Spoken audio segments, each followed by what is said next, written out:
right. Well, it's good to be together as a group of pastors and our wives here at NBC. We want to have a conversation together about unity in diversity, and specifically unity and diversity when it comes to issues of race and justice, which is where not just in our country we often divide, but even in the church we oftentimes find division. So I want to just set the stage with Psalm 133 and then dive in flowing from that. But Psalm chapter 133, which is in our Bible reading this week, God has ordained that we would be right there. And he says in his word, "Behold, how good and pleasant it is when brothers dwell in unity. It is like the precious oil on the head, running down on the beard of Aaron, running down the collar of his robes. It is like the dew of Hermon, which falls on the mountains of Zion. For there the Lord has commanded the blessing, life forevermore." Good and pleasant when we dwell in unity. So let's dive in. Let's start just by introducing yourselves to those who are listening in. So maybe we'll start with Gustavo. I saw you were first to unmute. So Gustavo and Sarah, and I should mention that we're all doing this. We set this up to do late at night at our homes. So hopefully those with young kids, those kids are quietly in bed. But the chances of one of them getting up during this time in one of our homes and coming in, so we'll just kind of give each other the freedom to get up and leave and do whatever needs to happen. And we won't think that you are totally offended by whatever was just said at that moment. And you've got freedom to leave at a very tense time. You know, when the 2-year-old calls, it's something that has to be done. So, all right, with that, Gustavo and Sarah, why don't you just share your names and then what role you serve in at NBC, and then just what nationality or ethnicity your family primarily represent. Yeah.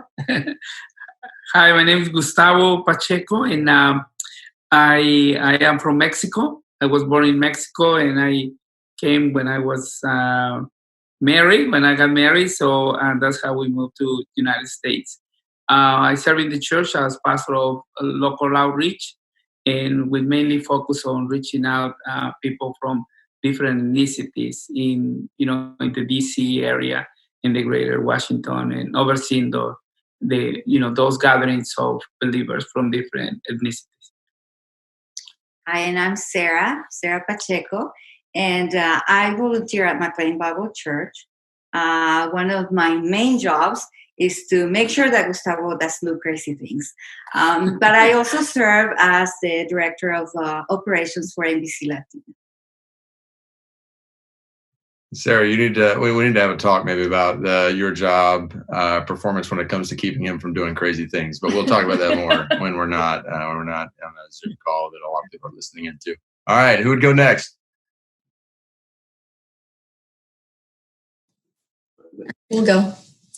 All right, my name is James Park. This is my wife, Esther Park. And we are from South Korea originally, so we see ourselves Asian American population. I'm serving in the role of a regional pastor at Tyson's campus. Yeah, so I consider myself a 1.5 generation Korean American because I was born and raised in my early years of life in South Korea and immigrated at the age of 9.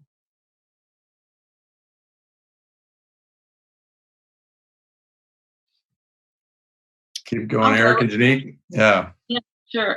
Hey guys, I am Janique, and this is Eric. Eric serves as the campus pastor for the Arlington campus of NBC, and we're Black. We are African American. Thanks for making that clear, especially for those who are listening via audio. So that's good. All right, let's go. Why don't DJ and Chess, you guys go next. Yeah, hi, my name is DJ. I serve as a pastor of worship at McLean Bible Tyson's campus. And I am Caucasian. I grew up a military brat and then in the country, but I'm also a quarter Filipino. So I cook the food, but I don't speak the language. But I am pretty proud of that part of my heritage. So it's my wife, Jessica. Hi, I'm Jess Quirky. I am on staff as a worship leader at McLean, and I am Caucasian, Irish, English, all of those. Good. All right. Mike and Ashley. Hey, I'm Mike Kelsey, and serve as one of the teaching pastors here at the church, and then also one of the pastors at our Montgomery County campus. And I'm also Black, which important little asterisk on that. That basically means like my family was enslaved and brought here to North America from somewhere on the continent of Africa. And that's why some people say Black, but other people say African American, as kind of a shout out to the continent of Africa where we came. But this is my wife, Ashley, and I'm Black like Janique. Yeah, and I also help out with the worship, mostly at Montgomery County campus. That's good. And Mike and I will be kind of co-leading this whole conversation, facilitating it, though different people will be jumping in at different points. And then Todd and Nancy. Hi, I'm Todd Peters. I'm pastor serving at the Prince William location, and I am a classic mutt. Identify with like Scandinavian and Scotland and Ireland, but just a mutt. I'm loyal and I have a cold, wet nose, right? Yes. Hi, I'm Nathan Peters. I'm a full-blooded Native American, Choctaw Nation, and I follow this guy around, support him, and help my children out through access or nursery. It's good. So I'm David. I'm Heather. You want to say anything about yourself? David's wife, and my job is to make sure he doesn't do anything crazy too.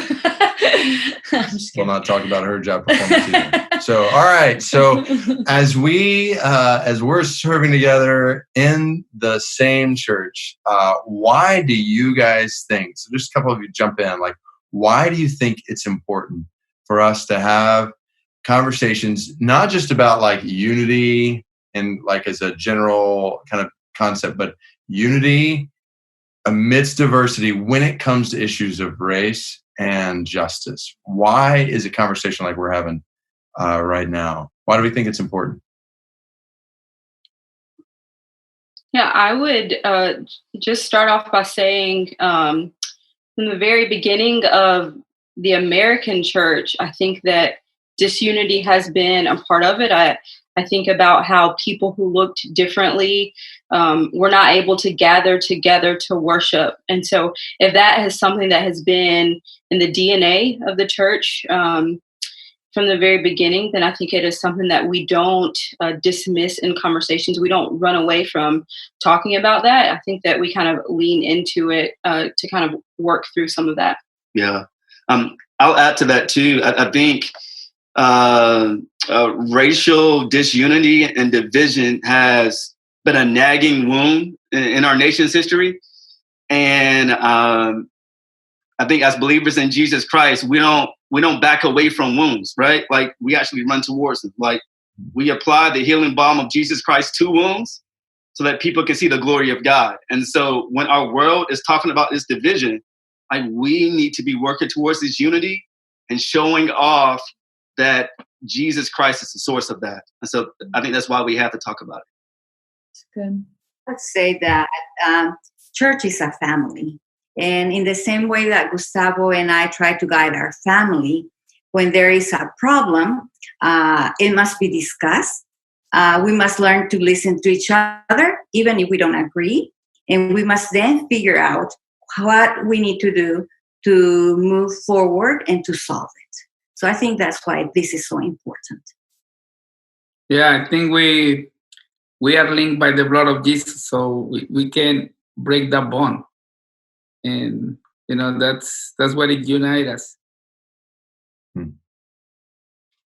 There's a sense in which if anybody's going to be having this conversation, we should be having this conversation based on what both of you you guys just said, like I just think about, yes, we run toward wounds, and we have the gospel uniquely has the power to help us think through these issues from the very beginning of creation. Anything else anybody else would add? Go ahead. Okay.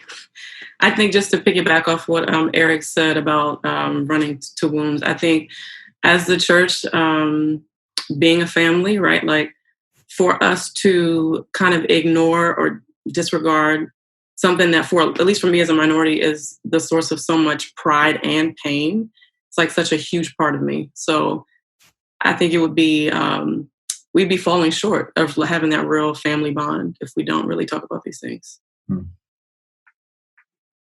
Yeah, it's almost exactly what I was going to say, Ashley. And I just think of John 13, where Jesus said, "They will know that you are my disciples by your love for one another." And if we disregard or ignore the pain of our family, then that's not love for one another. So I think we also see when the church is silent or not speaking, society will. And I feel like if we are being trusted to lead people and shepherd people in the laws of Christ and in Christianity, I think we have to be responsible to teach on this as well.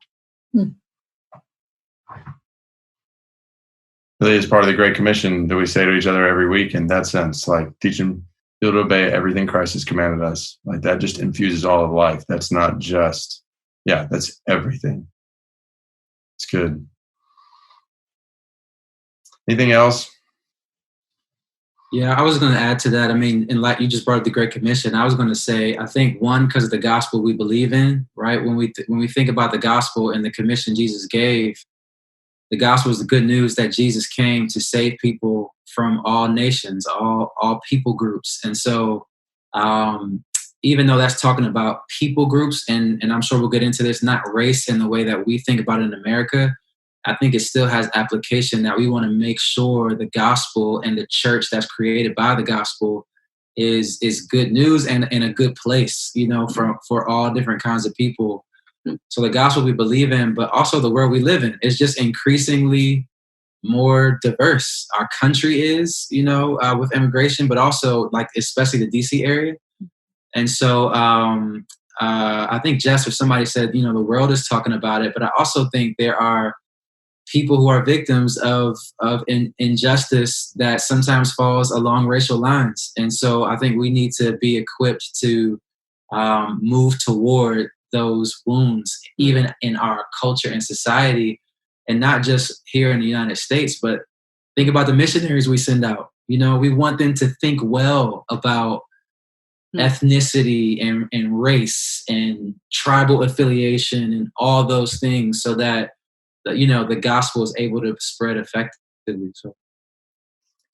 So good. Like it would make no sense for us to be talking about like global mission to the nations and not having these kind of conversations in the church.